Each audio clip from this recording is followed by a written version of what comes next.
प्यारी साध संगत, गुरु महाराज की जय हो। मैं सबसे पहले आपको ये एक चीज़ बताना चाहूँगा कि मैं जो कुछ भी कहूँगा वो अपने एक्सपीरियंस पे बेस करते हुए कहूँगा। गुरु महाराज के ना तो कोई आ सकता है ना कोई जा सकता है जब तक गुरु महाराज की आज्ञा ना हो। तो कई बार हम ये सोचते हैं कि मैं उसको लेके गया, वो मुझे लेके गया, उसका ये हुआ, उसका वो हुआ। असलियत ये है जो कि मैंने आपको अपनी तरफ से अभी बयान की है। गुरु महाराज की दुनिया बड़ी अजीबोगरीब है। इस दुनिया का एहसास लेने के लिए जब तक आप इसमें थोड़ा चल कर ना जाएं, आपको ये नहीं पता लगेगा कि ये क्या है। प्यारी साध संगत, इस बात का यकीन करिए कि गुरु महाराज की दुनिया वहाँ शुरू होती है जहाँ पर हमारी लॉजिक की और रीजनिंग की दुनिया ख़त्म होती है। और जो आप गुरबानी में कई बार सुनते हो, तेरा अंत किसे नहीं पाया, दैट इज़ व्हाट गुरु जी इस दुनिया है। जब हम पहली बार गए गुरु महाराज के यहाँ, तो गुरु महाराज ने मुझे कहा जा तू पीछे जाके ध्यान लगा। मेरी वाइफ को आगे बिठाया और कुछ देर के बाद इनको अपने हाथ से बर्फी का प्रसाद दिया। आधा घंटा और गुजर गया। दूसरी बार इन्होंने मेरी वाइफ को संगत के साथ अमृतियों का प्रसाद दिया। मैं दीवार के साथ पीछे देख रहा था, दिल में ये सोच रहा था कि ये दबादब मिठाई खा रही है और ये डायबिटीज की पेशेंट है। तीसरी बार गुरु महाराज ने इसको फिर प्रसाद दिया। जब इसने प्रसाद ले लिया तो मुझे दिल में ख्याल आया कि हे भगवान, ये इसकी रात आज कैसे गुजरेगी और कल सुबह क्या होगा। जब ये बाहर निकली तो मैंने इससे कहा, यार तूने, गुरु महाराज ने तेरे को इतनी मिठाई दी, हमारा पहला दिन था ये, तो तू कम से कम उसको अपने पर्स में डाल लेती। तेरे को पता है तेरे को शुगर है, तूने इतनी मिठाई क्यों खा ली। तो ये कहने लगी कि संगत वाले कहते हैं कि जो यहाँ लेते हो वो दवाई और घर जाके जो खाओगे वो मिठाई। एनीवे, मैं फौज से हूँ। सुबह हम उठे, सबसे पहले मैंने इसे कहा तैयार हो जा, आरआर हॉस्पिटल में चलते हैं।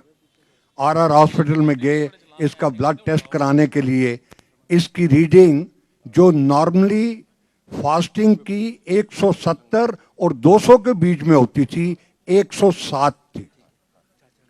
मैंने इससे कहा कि या तो ये कोई मशीन में गलती है और या ये कोई मिरेकल है। चलो कोई बात नहीं, आरआर हॉस्पिटल है, एक चक्कर लगा के फिर आते हैं। एक चक्कर लगा के हम फिर आए, दोबारा इसका टेस्ट कराया तो उस वक्त इसकी रीडिंग 110 या 111 थी।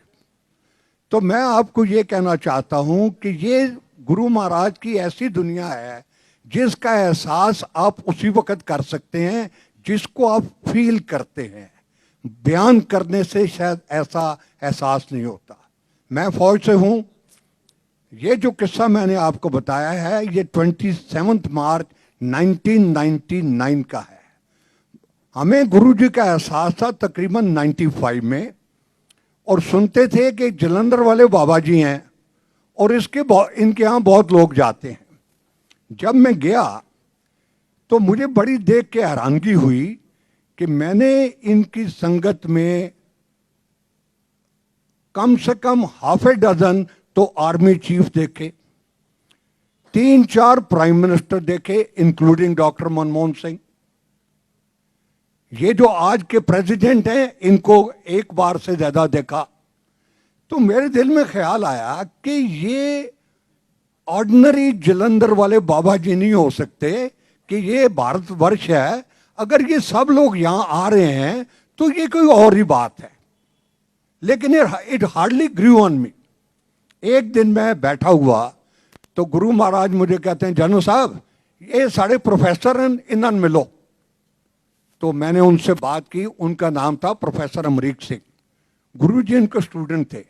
जब ब्रेक हुई तो मैंने सबसे पहले उनसे ये पूछा, प्रोफेसर साहब ये आपको कैसे पता लगा कि गुरु महाराज इतने शक्तिवान और इतने भगवान हैं? कहने लगा नहीं नहीं जी हमें नहीं पता लगा बहुत देर, लेकिन क्लास में ये होता था कि ये अभी बैठा हुआ है, 2 मिनट बाद देखा तो चला गया है, फिर देखा तो बाहर है, फिर देखा तो अंदर है। हम हैरान तो होते थे लेकिन ऐसा कभी महसूस नहीं हुआ।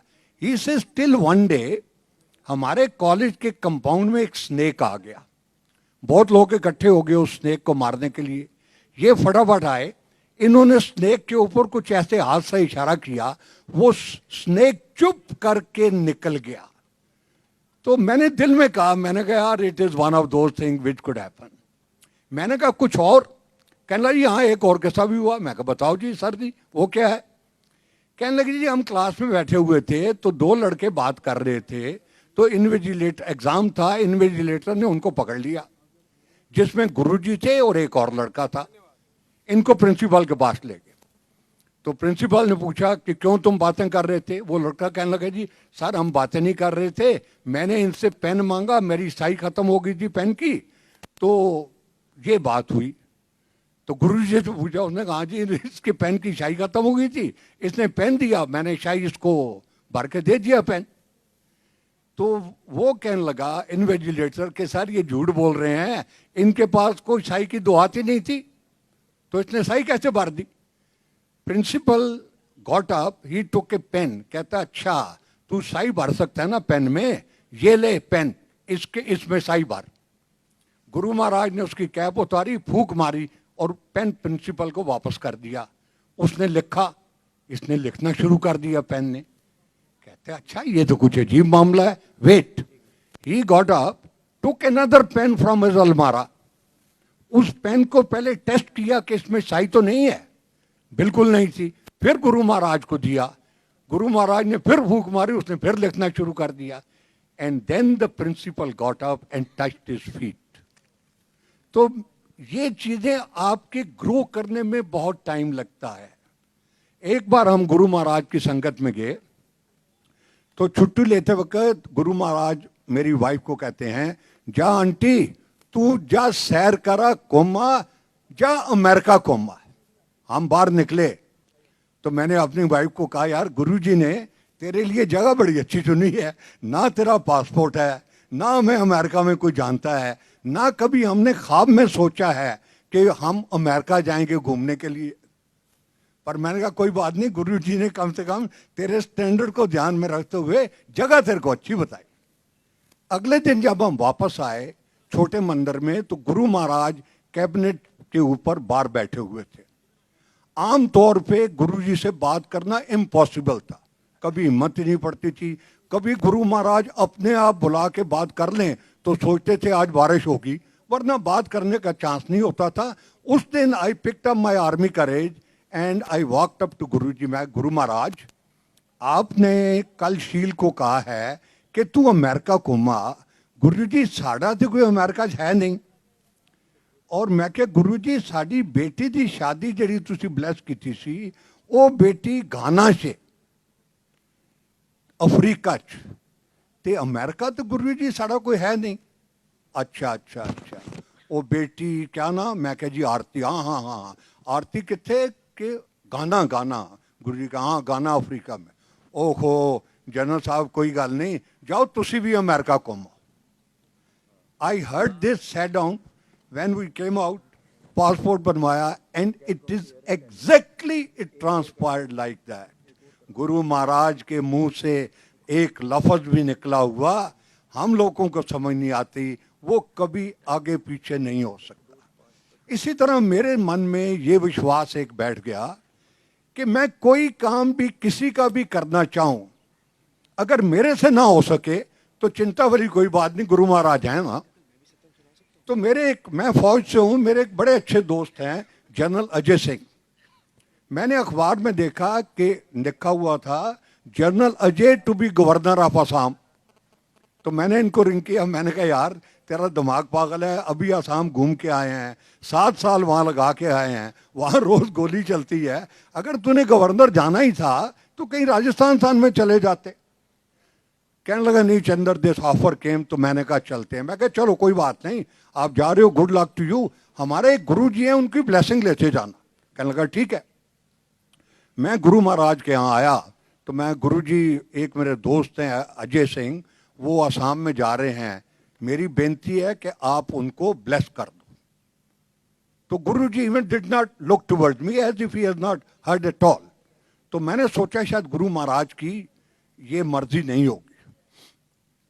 जब मैं जाने लगा और मैंने प्रणाम किया तो मुझे कहते हैं अजय नू कल शामी 7 बजे ले आना है। तो मैं क्या गुरु जी कल तो संगत का दिन नहीं है, और मैं क्या ना कल 7 बजे ले आना है।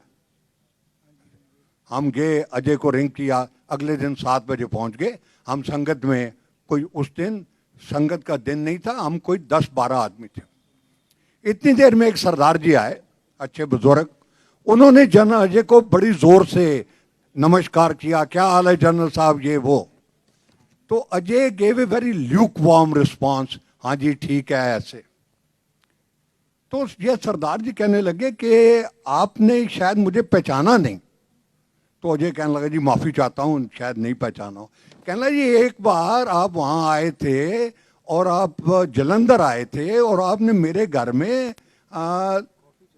लंच किया था और आपके साथ आपकी वाइफ भी थी और कोई और रिश्तेदार भी था। तो देन जनरल अजय सर, ओहो याद आ गया जी, वो फलाने फलाने, ओ हाँ जी क्या हाल है ये। अब गुरु महाराज सिंहासन पे बैठे सुन रहे हैं, अजय को कहने लगे जनरल साहब ये याद आ गया तो आने कौन। Now Ajay became serious, he says हाँ गुरुजी याद आ गया। अच्छा अच्छा, अगर याद आ गया है तो बाकी भी याद आ गया।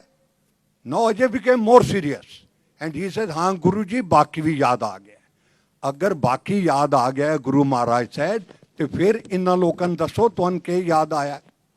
नाउ जनरल अजय सेज कि एक बार ये बड़े सख्त बीमार थे, बत्रा हॉस्पिटल में एडमिट हुए, बचने की उम्मीद नहीं थी, he was semi conscious and he was taken to a guruji in Jalandhar by his brother in law and wife.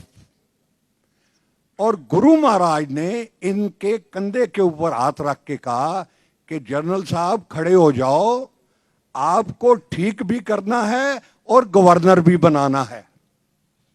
और ये बात 9 साल 2 महीने पहले हुई। लास्ट वन, गुरु जी ने कहा कि आपके साथ एक और थे, वो कौन थे। तो अजय कहने लगे जी वो मेरा साला था, मेरा brother in law Ajay Vikram Singh. कहने लगा अच्छा वो कितने होंगे, उन्हें कहीं दिल्ली होंगे, अच्छा उसको ही भेजना। अगले दिन जन अजय चले गए वहां से मुझे रिंग करते हैं कि गुरुजी ने अजय विक्रम को बुलाया है, he will get in touch with you. To cut the long story short, मैं अजय विक्रम सिंह को ले गया वहां। गुरु महाराज के पास वो थोड़ी देर बैठे और चले गए। मुझे कहने लगे आप इनको जानते हो। मैं कहा नहीं गुरुजी मैं इनको बिल्कुल नहीं जानता, ये कृष्णा का भाई है और मैं अजय को जानता हूं, इस वजह से इनको जानता हूं। कहने लगे ये बड़ा अच्छा आदमी। मैं हाँ गुरुजी, कुछ जमाना पहले ये मिनिस्ट्री ऑफ डिफेंस में जॉइंट सेक्रेटरी था और इसकी रेपुटेशन बड़ी अच्छी थी। कहने लगे हाँ ये पहले भी मिनिस्ट्री ऑफ डिफेंस में रहा है और अब भी ये डिफेंस सेक्रेटरी बनेगा। जिस दिन ये बात हुई, that day mister Ajay Vikram Singh was a joint secretary in the ministry of commerce. मैंने इसको रिंग कर दिया, मैंने कहा भैया मुबारक हो, गुरु महाराज ने ये कहा है। टाइम गुजरता गया, we lost track of this. Till one day, Mr. Ajay Vikram Singh became a secretary in the Ministry of Roadways. तो मैंने अपनी वाइफ को कहा कि गुरु महाराज ने कहा था ये डिफेंस सेक्रेटरी बनेगा, चलो अच्छी बात है, सेक्रेटरी तो बन गया है लेकिन डिफेंस सेक्रेटरी नहीं बना। ऑल टाइम गुजरता गया, this government fail, the government was reform and in the shuffling Ajay Vikram Singh became the defence secretary. जिस दिन वो डिफेंस सेक्रेटरी बना, हमने एक दूसरे से बात नहीं की, हम दोनों गुरु महाराज के पहुंचे। जब मैं वहां पहुंचा तो अजय विक्रम सिंह थे, चंदर तेरे को याद आ गया है? मैं कहा सर मुझे सब याद है, आपको याद आया कि नहीं? तो प्यारी साथ संगत, ये गुरु महाराज की अजीबोगरीब महिमा है। ये ऐसा दरबार है जहां से आप हमेशा कुछ ना कुछ लेकर ही जाएंगे। एक चीज पे ये डिपेंड करता है कि आपका कितना फेथ है। कभी कभी गुरु महाराज अंग्रेजी ऐसे बोलते थे कि जैसे अगर आप उनको देख ना रहे हो तो आपको लगेगा ये कोई अंग्रेजी बोल रहा है। एक लेडी आई, एनआरआई थी, कहने लगी गुरुजी मैं ठीक हो जाऊंगी। Obviously she was suffering from skin cancer. Guru Maharaj said अंग्रेजी में कि हाँ हो जाएगी। कहने लगी गुरुजी कितने परसेंट होंगी? गुरु महाराज ने कहा जितने परसेंट तेरे को फेथ है। तो it is all a matter of faith. आजकल गुरु महाराज की संगत एक एक दिन में 10-10 जगह होती है। गुरु महाराज की संगत New York, New Jersey, Australia, Canada, कहां कहां होती है। And the last what I want to tell you is, जब गुरु महाराज की संगत पहली बार गुड़गांव में हुई तो गुरु महाराज सिंहासन के ऊपर बैठे हुए थे, मैं एक साइड में खड़ा था, जैसे अभी कमांडर शर्मा खड़े हैं। तो एक कोने में बड़ा शोर शराबा था। तो गुरु महाराज ने मुझे कहा जनरल साहब ये क्यों हो रहे हैं, इतना शोर क्यों है? मैं क्या गुरु महाराज लोग बहुत दूर दूर से आए हैं, ये आपके नज़दीक आना चाहते हैं, आपको टच करना चाहते हैं, आपसे बात करना चाहते हैं। अगर ये सारे लोग स्टेज पर आ जाएं गुरुजी तो स्टेज तो बैठ जाएगी। अच्छा, इनको बताओ कि ये मुझे देख सकते हैं या नहीं देख सकते? मैं इन सबको देख सकता हूं, और जो कोई भी यहां आया है मैंने उन सब का कल्याण कर दिया है। इनको बोलो कि आराम से लंगर करें और जाएं। मैं कह थैंक यू गुरुजी। मैं चुप हो गया थिंकिंग कि this is a talk between me and Guruji. कहने लगे नहीं, माइक पकड़ो और अनाउंस करो, विच आई डिड। तो मैं आज उसी दिन को याद करते हुए गुरु महाराज से प्रार्थना करता हूं कि पहले की तरह और हमेशा की तरह अपनी संगत का कल्याण करें जैसे करते आए हैं। और आप सब लोगों से बेनती करता हूं कि गुरु महाराज के चरणों से जुड़े रहें। जय गुरु।